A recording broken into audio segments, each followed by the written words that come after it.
It wasn't the wanton destruction of an entire city, or the countless civilians who must have perished in horrible ways that nearly pushed the Avengers past a PG-13 rating.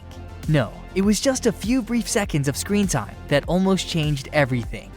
When the Avengers debuted in 2012, it became the biggest film of the year, grossing over $1.5 billion at the global box office.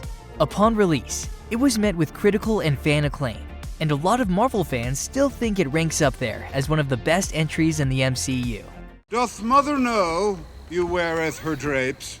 However, in an alternate reality, it might have never enjoyed that wide reach because it was initially slapped with an R rating.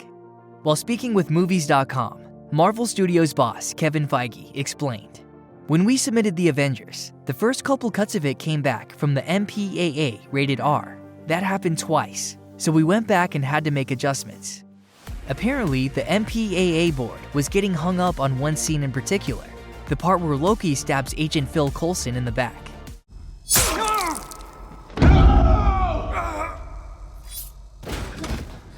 The moment in the theatrical version is obviously still shocking, but originally it was just too gruesome for family and teenage audiences. As Feige put it, "Whenever you impale somebody from their back and the blade comes out their chest, there are issues." We're guessing that means there was a lot more blood, maybe some pieces of spine, but in the final PG-13 version that made it to theaters, Loki's scepter can barely be seen coming out of his chest. The sound effects do most of the heavy lifting to convey how brutal the death is. While it's unclear what major changes director Joss Whedon and Feige made to the scene, it's safe to say that Coulson's theatrical passing is still effective. If Kevin Feige didn't recut that original scene, The Avengers could have been the first R-rated film in the Marvel Cinematic Universe. Right now, the franchise's first adults-only flick is Deadpool and Wolverine, which officially brings the merc with a mouth into the MCU. Obviously, Deadpool as a whole is a totally different beast than one single scene that toes the line into R territory.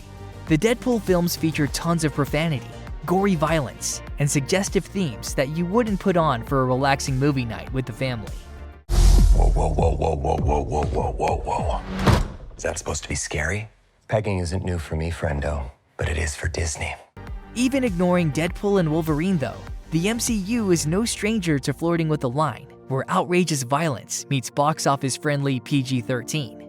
Sam Raimi's Doctor Strange and the Multiverse of Madness also pushed the limits with its violence, to the point that you kind of have to wonder how that film got away with so much, while a single stabbing scene in The Avengers would have gotten the film saddled with an R. But that's also in line with Marvel's recent tendency to push boundaries more than it has in the past. The franchise's cinematic offerings are continuously evolving to accommodate more mature content. In early 2024, Disney Plus debuted Echo, the first MCU series to receive a TVMA rating. The animated Marvel Zombie series is also on track to be rated TVMA. And Guardians of the Galaxy Volume 3 notably features the MCU's first F-bomb, something that would have been unheard of in the 2012 era of the MCU. Given what seems to be looser restrictions on content coming out of Marvel and the House of Mouse, we can't help but wonder what an R-rated Coulson stabbing would have looked like if it was made today. Alas, we'll probably never know. Want to find out?